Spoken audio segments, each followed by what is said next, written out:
and he's now at UT Austin. And he seems to be one of the best paid scientists on the planet.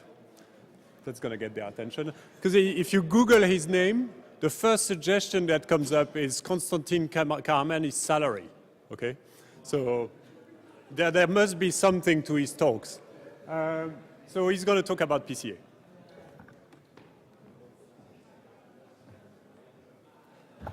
Thanks, Alex, for that. I'm just under half of 1% of the UT Austin's football coach's salary. So as soon as I get to 1%, we'll have a big party. Okay, so I'm going to tell you about some work, joint work with Yanis Mitliangas, who's a PhD student at UT, and also Pratik Jain, who was at UT, but he's in Bangalore at Microsoft Research, and I had the pleasure of visiting him last year, and this is sort of the product of a collaboration with these two since then. And it's a very simple problem, so I'm going to get right to it. Because it's so simple and the solution is so simple, I'm going to spend some time before I get to the solution telling you why I'm interested in the problem and some interesting facets of it.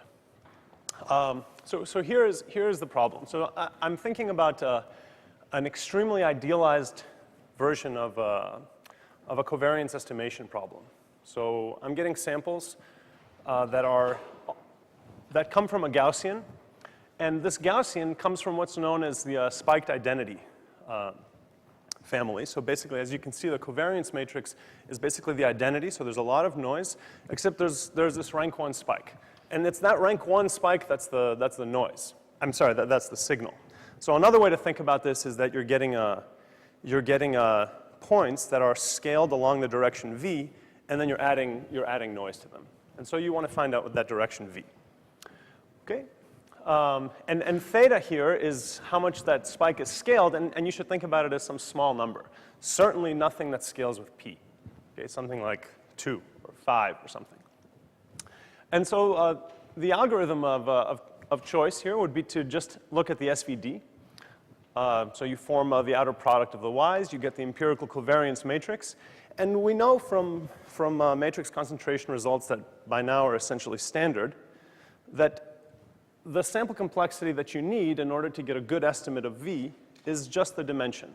So if you, in this kind of regime, for this simple model, if you have about p points or a multiple of p or something like that, you're going to get a very good estimate of v. So why is this interesting? I mean, if you know all of the matrix concentration results, then you've probably forgotten why it was ever interesting to look at that problem. It's interesting because the noise really dominates each sample.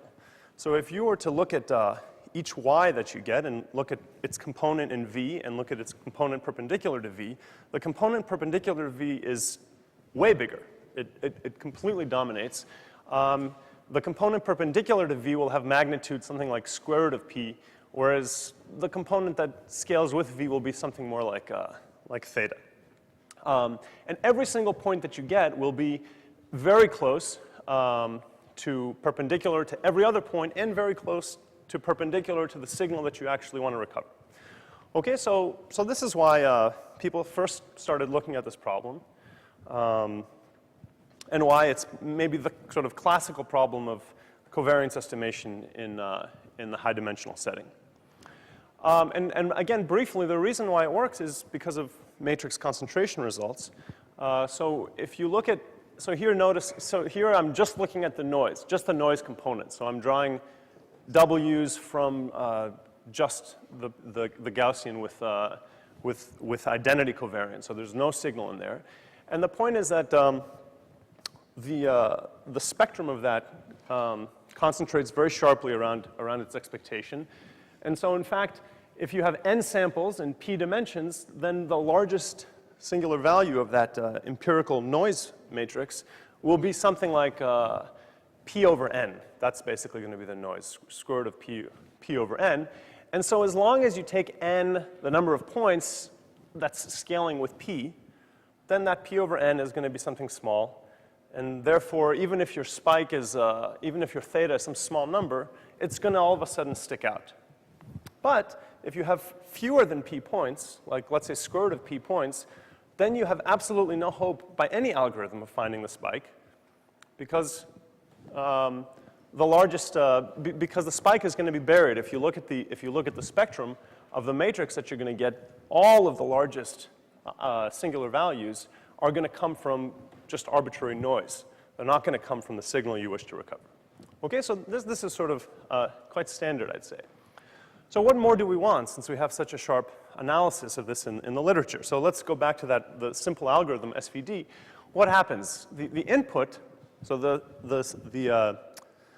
vectors that you're seeing are each order p. Every vector is an RP. But my algorithm requires me to form this covariance matrix. And because I'm in the Gaussian setting, I didn't assume anything special. The spike isn't sparse. The noise certainly isn't sparse. There's really nothing I can do, or nothing that I know of, that will help me form this covariance matrix without incurring this cost of order p squared. On the other hand, the output is also order p. I just want, say, the top principal component or the top few principal components. So I don't like this picture because the input is order p and the output is order p, but because of what I'm doing in the middle, I have to store p squared. So that's what I don't like. So again, the memory complexity or storage here is order p squared instead of order p. And what I'd really like is to do this with order p. Ideally, I'd like to do this with an algorithm that's not just order p, but just, say, stores one vector or two vectors. And k vectors if I'm looking for the k principal components. But there's no real technical differences, so I'll just keep talking as if I just care for the top principal component. In this case, of course, there is only one principal component of interest, v. But you can think of the generalization where the spike is not a rank 1 matrix, but a rank 5 matrix or whatever. So why is this, why do I care about this problem? Well, I mean, one trend is that we have very inexpensive sensors that can generate very high rate data. So if you just think about the phone that you have in your pocket, it can generate very high rate data. And actually, Peter Stone and Kristen Grauman are leading a project at UT where they've instrumented a big part of the computer science building with various sensors and robots. And so they're in this setting where you might want to learn something about images, scenes, or community behavior. Basically, when the data, each data point really is going to be extremely high dimensional. So I want to look at this p versus p squared thing. You know, everyone talks about big data analytics. A less catchy title is small platform analytics. It's really big only if it's big with respect to the computing power that you have. So if you look online to see what your iPhone has, a typical iPhone may have about half a gig of RAM, but it only has 32 gigs of storage. My desktop in my office has 16 gigs of RAM and a terabyte of storage, and you can buy a server with not outrageous money that has something like 256 or maybe half a terabyte of RAM, but the amount of storage it has is certainly not going to scale like p squared. So the point of this slide is that across a range of different computing platforms that we all have access to, you don't have p versus p squared in terms of so why is RAM significant? Because if my desktop is 16 gigs of RAM, it means I can add two vectors that are about a gig each. So I can manipulate things that are about a gig, but I certainly can't store 1 gig by 1 gig matrix. So that's orders of magnitude beyond the storage that I have, and that's true for my iPhone, and that's true for servers. So that's why p versus p squared is not where we're scaling in terms of what manipulations we can do versus what we can store. So after listening to several talks yesterday, I realized that there's another natural motivation for this type of problem, which is if you want to solve distributed PCA. And we've heard a lot about sketching and so on. But here's a problem. Suppose that you want to solve this problem, but your data are distributed on many different servers. And I'd like to minimize the computation complexity. So this is sort of in line with Santosh's talk from yesterday. So just to put it in a specific setting, suppose that again I have p data points. So I know that if I had them all together, I know that I can solve the problem. Statistically speaking, the signal is there and it's detectable. So suppose that I have square root of p servers and they each have square root of p data points. So what's interesting here, given the previous discussion on concentration and the noise singular values, is that each one of these servers can't compute anything about V. You only have square root of p square root of p data points, but they're in p dimensions. So they can't compute anything about V. Now, suppose, nevertheless, that I would like to allow each server to send just one vector. So each server has communication budget one vector. Is there a way for these servers to compute V?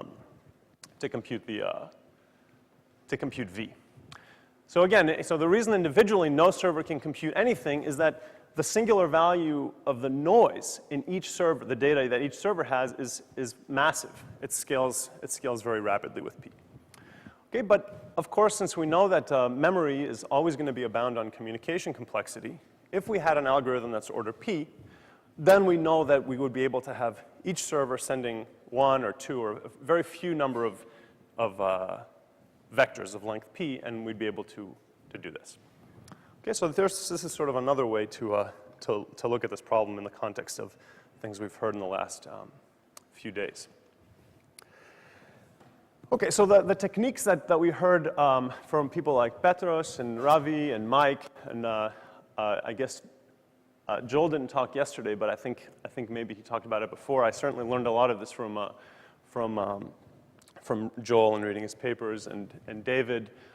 Andrew also talked about sketching, but it wasn't exactly in this type of context, is that we form a sketch. So this means you subsample the rows or project the rows or columns and in order to try to get a simpler representation of your data, a more efficient one, and then you can work there. And indeed, you could do this. So if I were to think about stacking all the data points I get as columns, so the sort of more or less standard ways that you would sketch to get something smaller is take Y, which I've written as this as the matrix of all my data points, Y1 to Yn, and multiply this square matrix with something that's very small in one of the dimensions. So let's say a very tall and thin matrix. And if these are Gaussian or if it's a random plus minus matrix, then you know that basically you hope that by kind of the standard Johnson-Lindenstrauss and so on techniques that you should get something that is a good low-rank approximation. So if you take this matrix Y times Q, maybe that's something you can store and you can put in storage. And by the way, you can of course do this multiplication without ever collecting all the data. So you can form Y times Q without ever using more than K times P data. So this is a sensible thing that you could try to do. But of course, you can see from here this won't work. If Qs are, say, 0, 1 vectors, so I'm selecting out rows or selecting out elements or combining the rows, these are just Gaussians. So if you add a bunch of Gaussians together, you're going to just lose information. It's just like subsampling. And if I were to subsample, let's take the simplest version of this where I just subsample some of my columns. A lot of the results that Petros was talking about on the first day was about subsampling and looking at the benefits of subsampling for a general matrix. But for this problem, that's just not going to work. Subsampling is just like throwing away data, and it doesn't matter how you do it. So the thing is, if you look in the literature on sketching, so if you look at David's work from years ago, a 2009 paper by Clarkson and Woodruff, you'll find upper and lower bounds. The lower bounds are computed using tools from communication complexity that are nearly matching. But the point is that these are all worst case bounds, and I'm not at all looking at a worst case problem. So what I'm trying to do for you is sort of marry my goals with the fact that results from sketching would say that you really can't improve on what they say. Okay, so I mentioned this point that because the data are Gaussian, subsampling, combining, projecting won't work. At least I don't know how to make it work. And also, if we just look at the bounds that you get from sketching, they're more or less of the flavor, if you want to do a low-rank approximation, that the low-rank approximation, say y tilde that you get, you bound this in terms of the tail, the Frobenius norm of the tail of the best low-rank approximation. That's what I've denoted by yk here. But for us, because I'm looking at this model where I'm looking at where my covariance is a rank 1 perturbation of the identity, I have this long flat tail. That tail isn't going away. So in other words, that term on the right is going to be order p in this case. So that's not good. That doesn't give me what I want. And in particular, what we want here is we're not doing covariance estimation. I want to estimate that spike. And so if I get results of this form, that's not going to help me compute that spike. Okay, so this is all to say that sketching results give you in some cases tight bounds, but they're tight in the worst case. And at least I don't know how to use them in order to do what I want, which is to get a good estimate of V. There are some other approaches that some of you may be familiar with. We haven't talked much about online learning, but there are approaches that are called online learning. But again, the goal here is more regret minimization. I don't want to go into that if it's not something that you're familiar with. The point is that kind of the leading work in online PCA, again, has order p squared. So here's a different idea. What is a singular value decomposition solving? It's solving this problem, which is a quadratic. It's non-convex, but it's a quadratic optimization problem. So we might think, let's solve this by using a stochastic gradient problem. So if we look at the problem up top, you get an unbiased gradient if you just sample one of the y's at random and use that as your estimate of the gradient. Okay, so for stochastic optimization, this is a very classical technique. Francis and others have recently worked on various aspects of this particular form of stochastic gradient ascent or descent. The problem here is that this problem is not convex. So we can't, or at least again, I don't know how to use standard tools from the literature. Now, if you look back to old results on stochastic approximation, like Robbins-Monroe style results, it's quite easy to check that asymptotic convergence is guaranteed. In other words, let me just parse this algorithm if you don't. What this is saying is that you can either see it as a gradient, as a stochastic gradient, but intuitively what this is doing is you have your best guess at time t, v hat of t, and then you see the next sample, yt, and you move a little bit in that direction. That's all that this is saying. It's very simple. It's a very simple algorithm. And we know that if you run this forever, and if your step size, a to t, decreases at some rate, like let's say 1 over t, then this is guaranteed to converge. What I don't know how to do, and maybe someone here knows how to do this, is give a rate for this problem. So if this were a convex problem, then we have a very good understanding of what rates of convergence are and how long I'd have to run this. But I don't know the answer for this, and I've actually, it's not for lack of trying. So I'd really appreciate if someone does know how to analyze this in order to get a rate. But we do know that it will eventually converge. There is some related work that Rob and Steve and okay, so Rob Novak, Laura Balzano, who's now at Michigan, and Ben Rack did I think that was the first work. They called it grouse. The GR is from Grassmannian. I don't remember what the aus is. And then recently, Steve Wright with Laura have done some follow-up work where they are able to analyze a rate.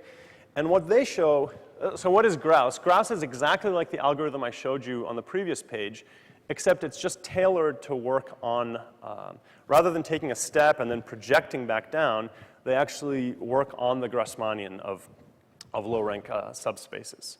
So, but it's exactly the same idea of taking a gradient step. It's just adjusting that for the manifold. So what Steve and Laura were able to show just in this last year is that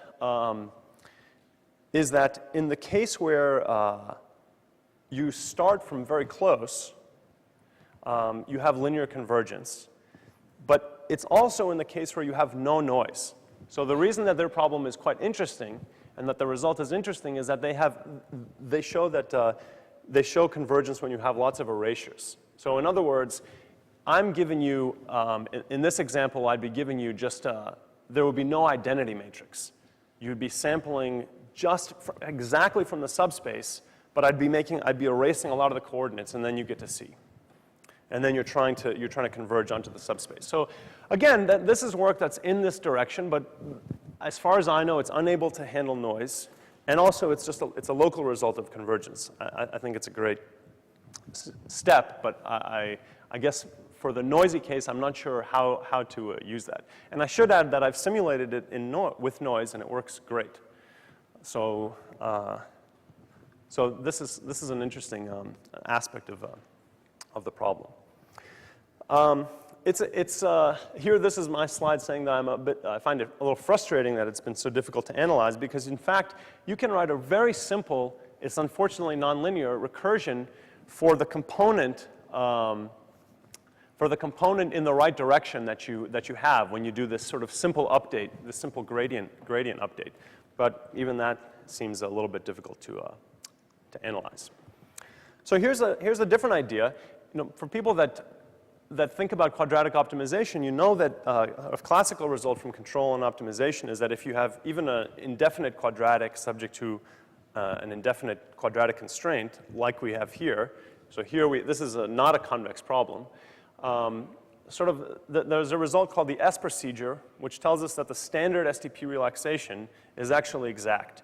So you don't have to solve that non-convex problem. You could solve a convex problem, which I've written here. So this is now a matrix problem, similar in spirit to the relaxations Alex was showing this morning. And this is just a linear objective with a trace constraint and some eigenvalue constraints. So you could think of doing stochastic gradient ascent on this problem.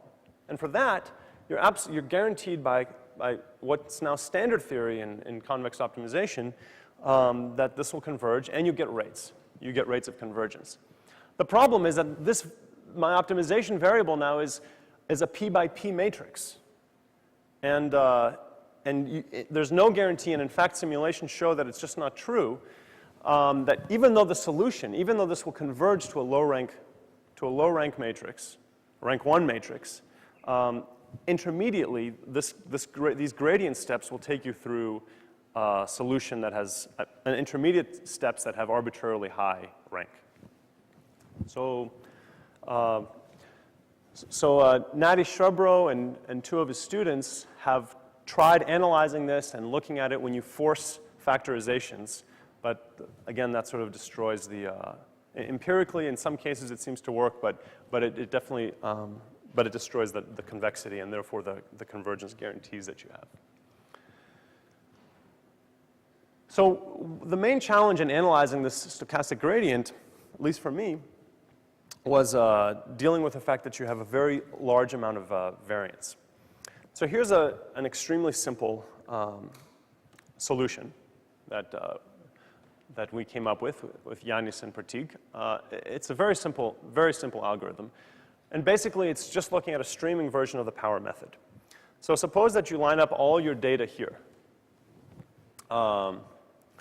And you break it up into log p blocks. So why log p? Because we know that traditional power method takes log p iterations in order to converges linearly. And you can just start from any random V0. And what the power method would do, it would look at the empirical covariance matrix, say from block 1, and just keep multiplying V0 by that covariance matrix. But we can't do that because that would require forming that covariance matrix. So the observation is that we can do it once without storing the covariance matrix or ever forming it. That's sort of the simple observation. So if you look here, this would be the tth step of the power iteration. To go from V of t to V of t plus 1, I'm multiplying it by the empirical covariance from block t. But if we just rewrite this thing, you can see that you never have to form y transpose. Okay, so you can do this by just storing 2 vectors. Okay, so that's exactly what we want. And so basically all this is doing power method, but instead of using the same matrix, which is your empirical covariance matrix, you use slightly different matrices. Okay, so I think from here you can probably imagine how it works. A few of the key steps, you need to show that the initial random guess is not too bad. It's pretty bad, but it's not too bad. And then more or less standard results tell you that the empirical covariance in each block, if the blocks are big enough, is going to be good.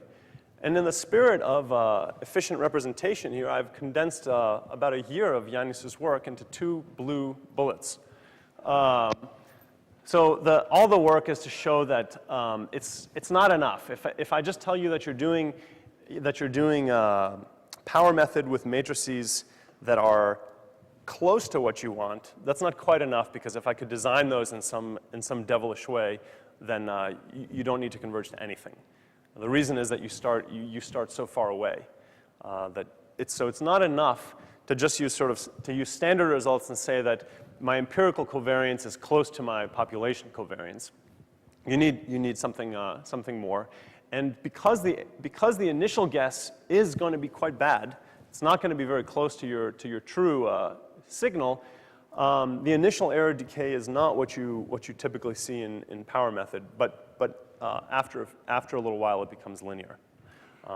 So that's the real reason why we need log p. This log p extra factor. So if we started out with a good guess, then we would not need that.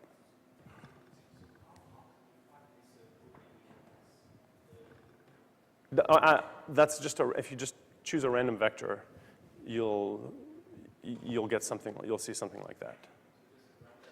Unfortunately, yeah. If you could find something that has an angle that's bounded away from 90 degrees, independent of dimension, then you would of course do much better.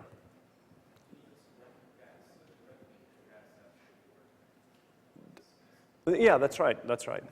That's right. It's really only the blue steps that needed work. Everything else is pretty much standard. The kind of technical innovation was needed because of those two steps. Everything else is we just use kind of existing results. And again, if you want k principal components instead of 1, it's straightforward to do that.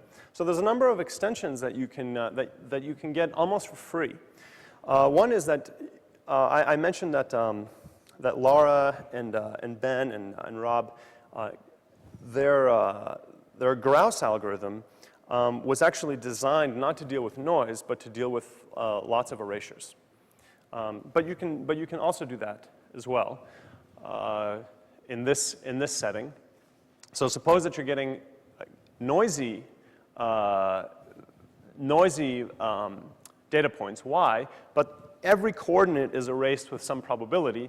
So the point is that again, this is standard. You can just by rescaling and by making sure that you adjust the diagonal, you can get an unbiased estimator of the covariance matrix.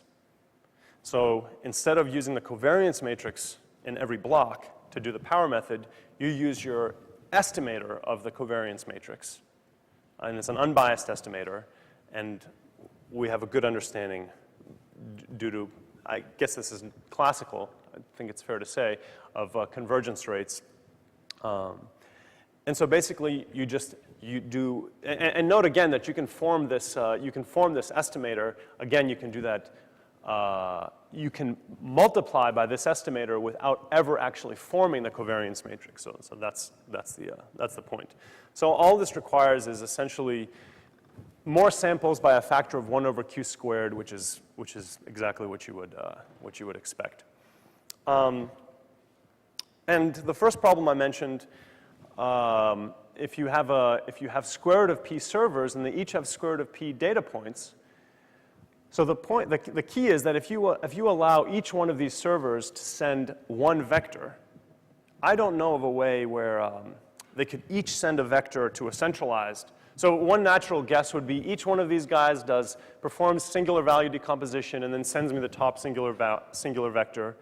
And then I take those square root of p singular vectors and again I perform the same thing. So that won't work. You're just going to be getting complete garbage in this case. So the key is that they should use their budget by sending one vector to the next server, and then you can mirror. You can essentially replicate the streaming power method on these servers, and it's as if all the data were stored in one place. So the problem is that this forces the algorithm to be serial, and I think it's interesting to think about if there's a way to take advantage of the fact that it's on square root of p servers. Again, I haven't thought about this much. Just listening to talks made me realize that this is that this problem is in line with the flavor of results that Santosh and others were talking about. So here are three extensions that I don't know how to do. I think they're more difficult. I've been interested for the last several years on statistical problems where you have arbitrary corruptions. And you can have different flavors of corruptions, either coordinate-wise corruptions or possibly entire samples are arbitrarily corrupted. And and others, we have some ideas on how to do this when you have access to all the data and you can revisit data. But I think it's interesting to understand what the limitations of streaming are and your inability to store in this setting where you have corrupted data. The extensions of Grouse that Lara and various sets of co-authors have worked on, which he calls Grasta, tries to do some kind of L1 minimization in order to deal with coordinate-wise corruptions. I don't think that will work when you have noise in the noisy setting. Although I'm not sure, but I suspect that without noise it works quite well. But I think with noise you'll find that it's a different story. And similarly with sample-wise corruptions, I think these are two challenging problems. It's also interesting to think about how quickly, if V were changing and you were getting one sample from a moving spike, what you really require there to track that. So you can find out more. We have the paper is posted, and I'm happy to hear comments now or later especially if anyone has any ideas about the stochastic approximation, the stochastic gradient ascent type approaches. Thanks.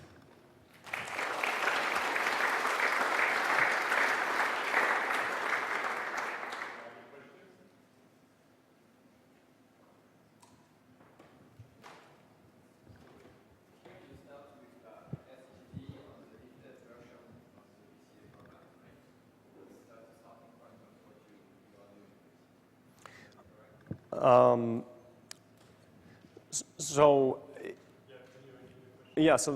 the question was about stochastic gradient descent on the convexified version of So that's not what we do. That will work in the sense that we know that it will converge, and you can get rates for the convergence. My comment there. So Nadi Nadi Strebro, someone who's worked on this, but the issue there is that your variable now is this lifted variable, and unless you were guaranteed that you could always maintain low rank, in which case maybe you could force a factorization.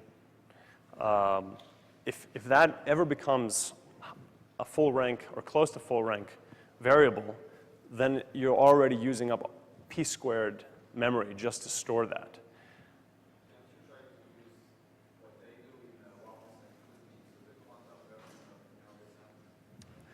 Yeah, so they do something really similar. They phrase it all in terms of the multiplicative experts framework, but if you force, so their weights are going to be p squared themselves just to store it.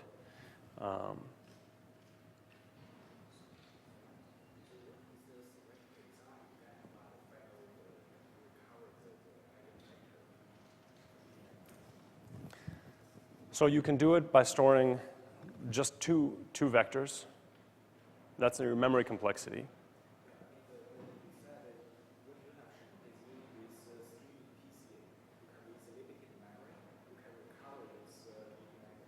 Right.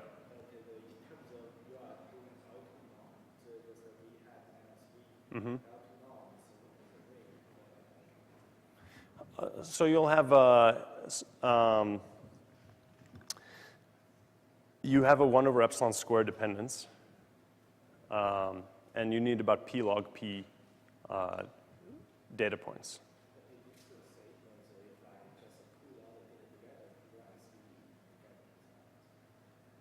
It's a little bit worse because you need to do, so if you could have log p passes over the data, then you would get the exact same results. But because you're not allowed to, yeah.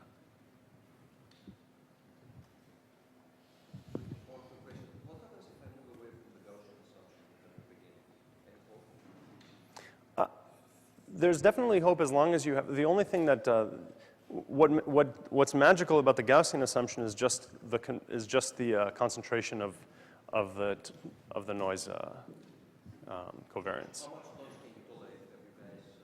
How much noise does your algorithm tolerate? How heavy can it get? Do you have anything? I would just look in the literature to see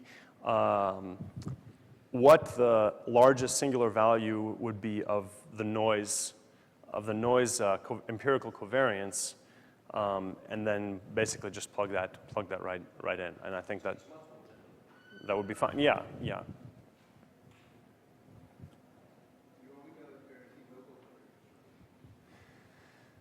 So this is not it's not an algorithm that, it's not like a gradient algorithm which gets closer and closer by steps that converge. You're basically just doing power method. So there's no problem with initial starting point or anything like that. So no, is the short answer, that there's no local aspect of it. If you were able to tell me that, if you were able to give me a good guess, I wouldn't need that extra factor of log p data to do it. But since I don't have a good guess, and I just have to draw something at random, I have to pay that price.